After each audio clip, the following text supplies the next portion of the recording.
Hi friends, so we are doing meditation on this beautiful quote by Krishnamurti, and the quote is, "One is never afraid of the unknown, one is only afraid of known coming to an end." People are confused by these terminologies that he uses, like known and unknown. Let us start with the known. What does this word known refers to? So when Krishnamurti suggests something as known, he means that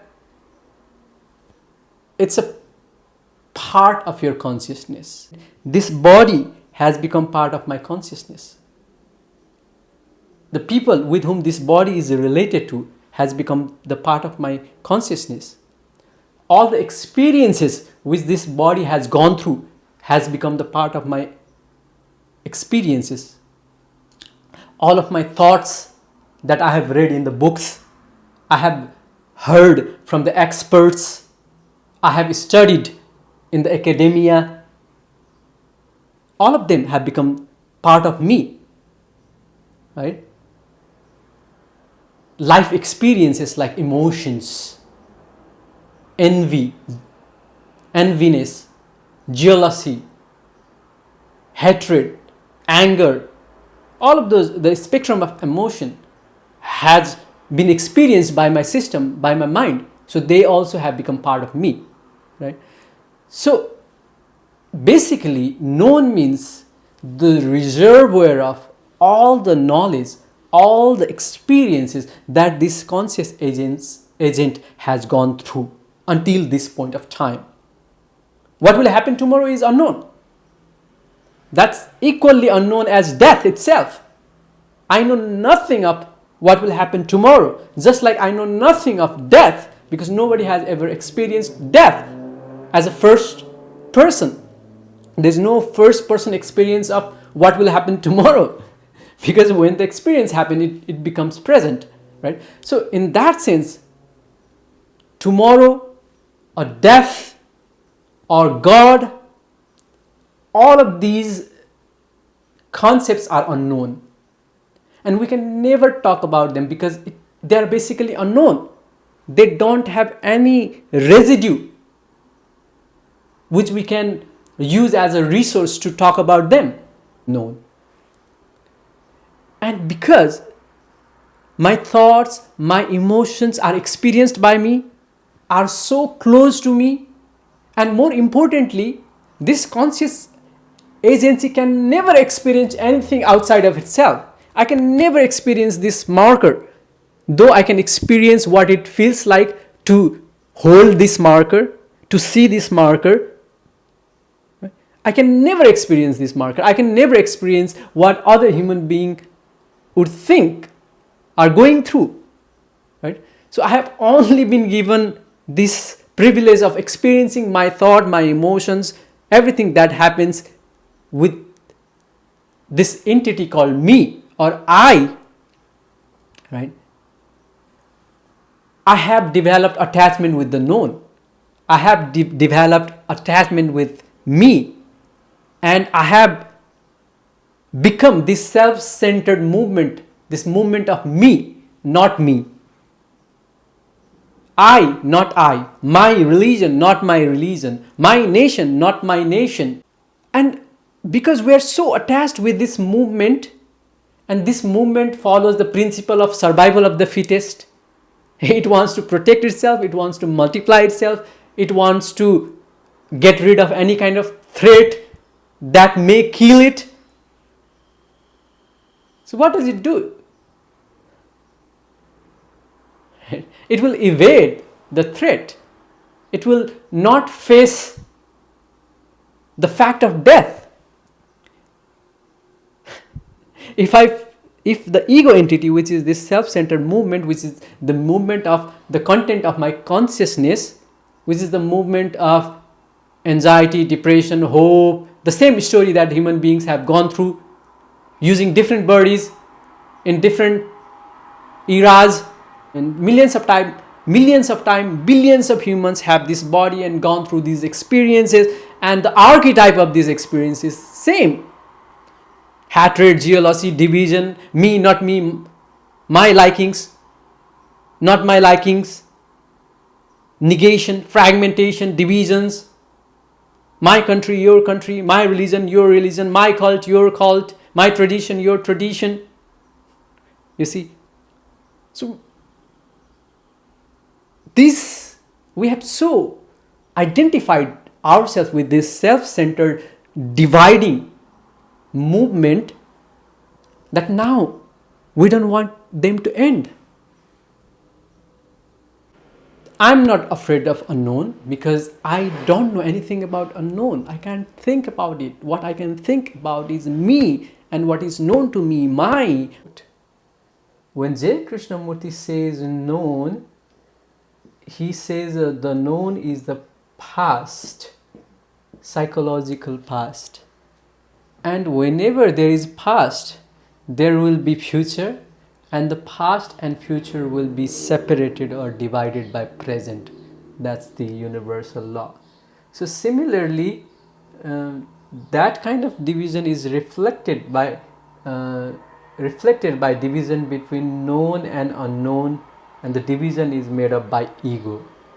So the ego is the I, the sense of the self, and whatever the sense of self identifies itself with. For example, when I say I identify myself with the body, right? So the body, all the knowledge of the body, all of my understanding of my body, experiences with my body, movements, they are all related to the known.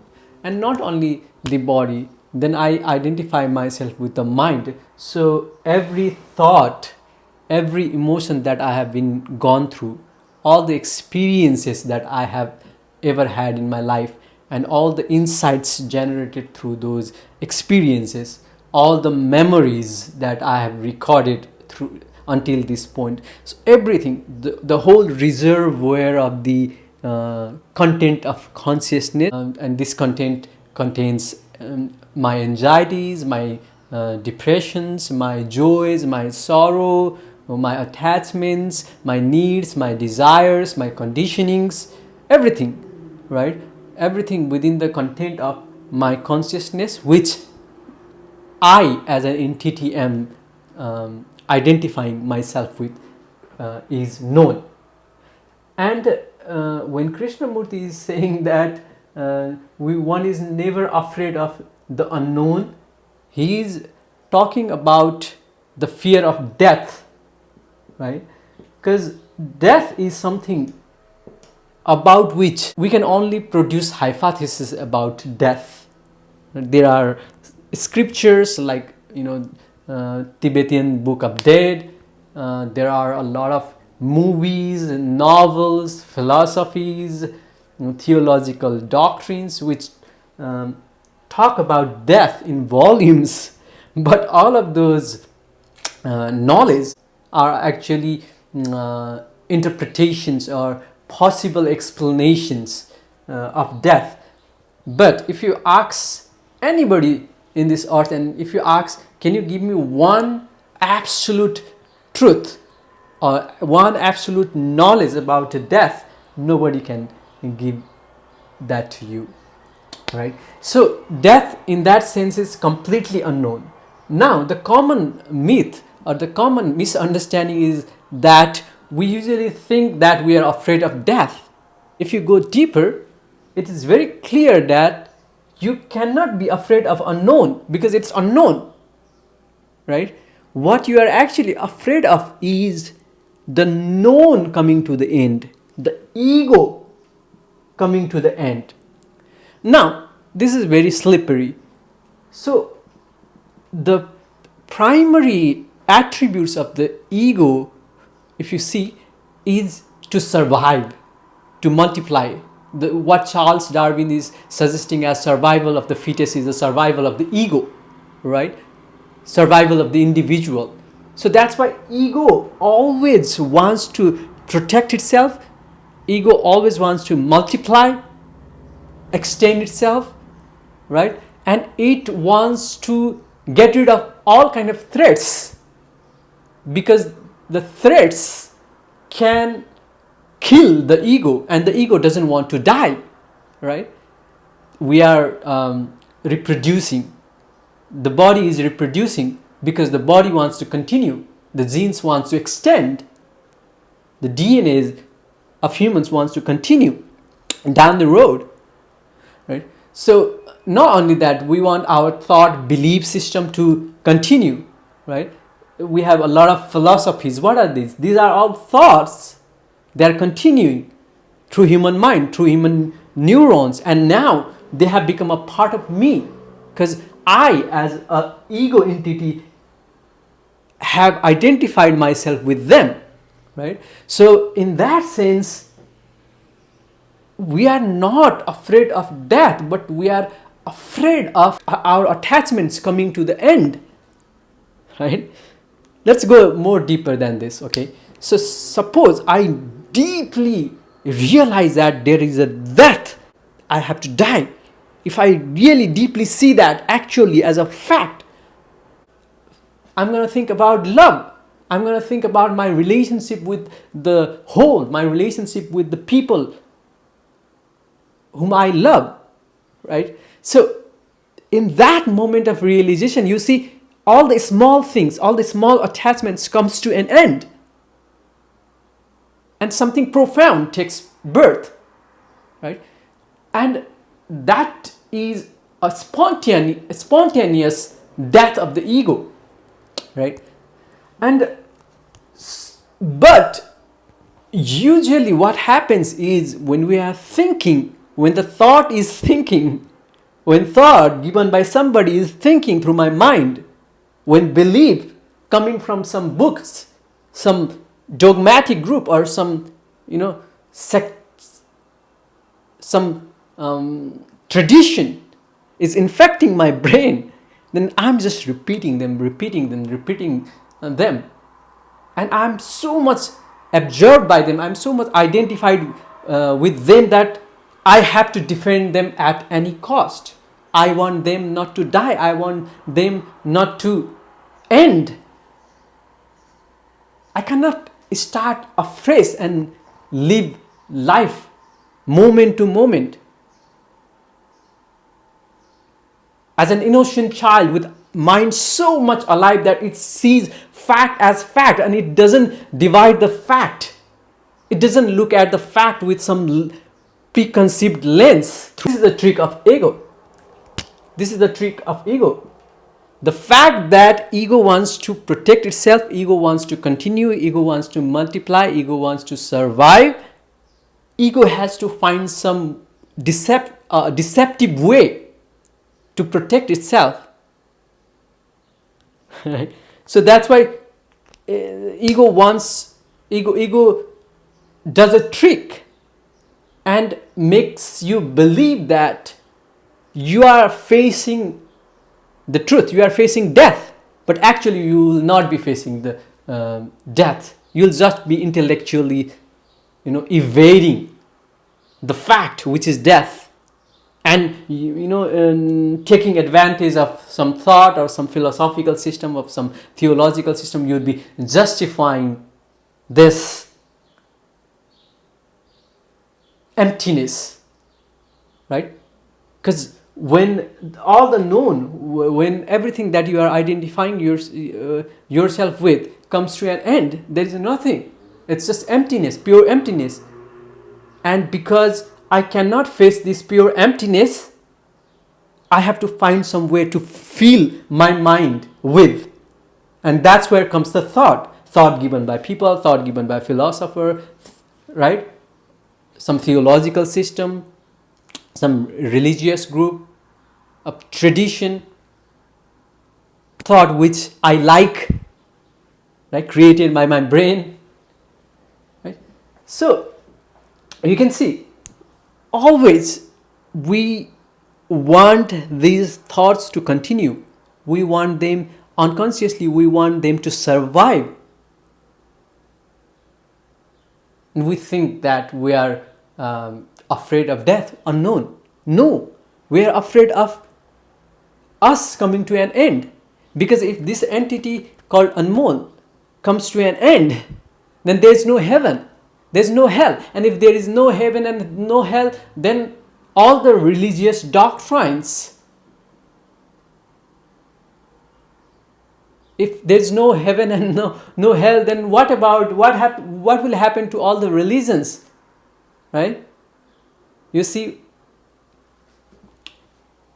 so as a humanity, even though we know that something is dogmatic, we cannot abandon that. And this is particularly evident in all sorts of cultures. If you go deeper into your culture, you'll realize that there are a lot of bad things or bad behaviors which have become part of the people in that society, and the society as a whole is worshipping that behavior instead of getting rid of it. Why is that happening? Because the collective consciousness as a whole is so attached to that behavior, to that thought, and it is so afraid of that coming to an end that it justifies it, it worships it, right? Mystifies it, it makes it spatial, gives a spatial position to it. Because once it gives a spatial position to the problem, now it doesn't have to focus on the solution. Now it can evade the problem, and the attention can be distributed in so many tasks or so many responses which are driven by the pain versus pleasure principle, which is related to the survival of the ego or the organism, right? So see, we cannot talk anything about unknown. In the Eastern tradition, we talk a lot about Brahma, and the definition of the Brahma is something which cannot be known, something which cannot be perceived, something which cannot be imagined, something which cannot be talked about. And now people are talking about it, hours and hours. How can you talk about something which is unknown? Right? All what you are doing is you are justifying your known. You want to protect the known. You want to show or demonstrate that you know about the unknown. The fact is you don't know. And the fact is you don't know. And what you are referring to as you is nothing than ego. And you are not being able to see this simple fact as a part of the observation. You are not doing meditation. So when you do meditation, what happens is all the concepts die. A person who is in meditation can discard any authority that exists in the world, including the ego, which is the most crucial, intimate authority. Right? So, when Krishnamurti is saying that we are not afraid of the unknown, he's not talking about unknown, because when you don't know about the unknown, you don't have any resource or material to think about it. And when you don't have any material to think about, your mind or your brain cannot literally think about it. So what it does is it thinks about the known. And the known is the past. Known is something which is closer to me. And what is closer to me? Me as a person, my individual behavior, likes, dislikes, my tradition, my nation, my religion, my thoughts, my conceptions, my beliefs. You see, it gets identified with them. It's the known, it's experienced.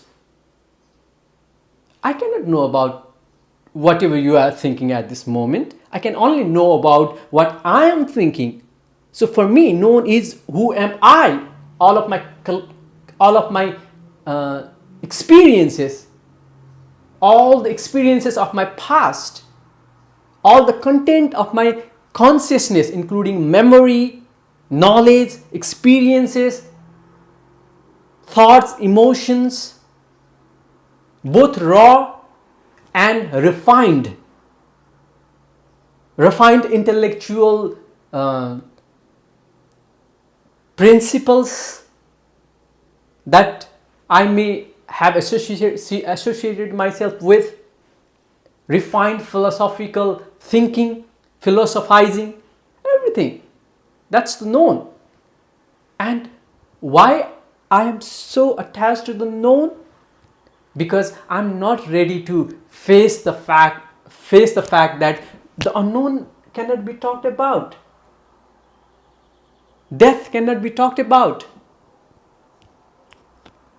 You cannot do anything about death. You have to live with death. You cannot escape death. No matter whatever you do, whatever you read, whatever you experience, drugs, books, scriptures, go to ashrams, do sadhana as much as you can. Death will always be knocking your door. It will be just in front of you like this. This is as simple fact as like that. And see, all the troubles we've created is due to our deficiency for not facing the fact as it is. And what is the fact? I am ego. I can never be the spirit, because the spirit is not something which can be talked about, which can be conceived, which can be given a framework of, about, right? So people talk about Brahma all the time, people talk about God all the time, without realizing the fact that the very definition of these words demand the acceptance of the fact that you cannot do anything about it. You cannot talk about it. So in reality, you have to focus your attention in yourself, observing how your ego is functioning, how your ego is continuing, how your ego, taking the reservoir of the known as a resource, is moving, carrying it out unconsciously. And you are so identified with that movement that now you are afraid of getting rid of it. Now you are afraid coming to an end. Khalil Gibran would say, when the river, the rivers, they start from the Himalayas and they go to the ocean, right? But just before they enter the ocean, they are so afraid of, losing themselves, losing their petty little egos, right? But without facing that, without facing the fact of the death, without accepting that the unknown cannot be predicted, the unknown cannot be reduced into the known, it is not possible for you to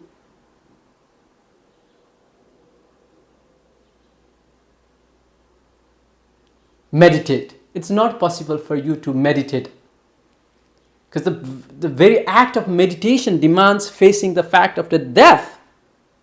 Buddha would call that anything which is compounded in this world will disintegrate, which means that this body, which is a compound, it's a very complex machine, right? It's a compounded machine, this machine will inevitably be damaged or disrupted. But without realizing this fact, we are so much attached with this machine, so much identified with this machine, that we are afraid of death. And when we are afraid of death, we have to philosophize, we have to, generate philosophy to justify it, or we have to follow some culture, and we have to escape it, or we have to distract ourselves away from it. So see,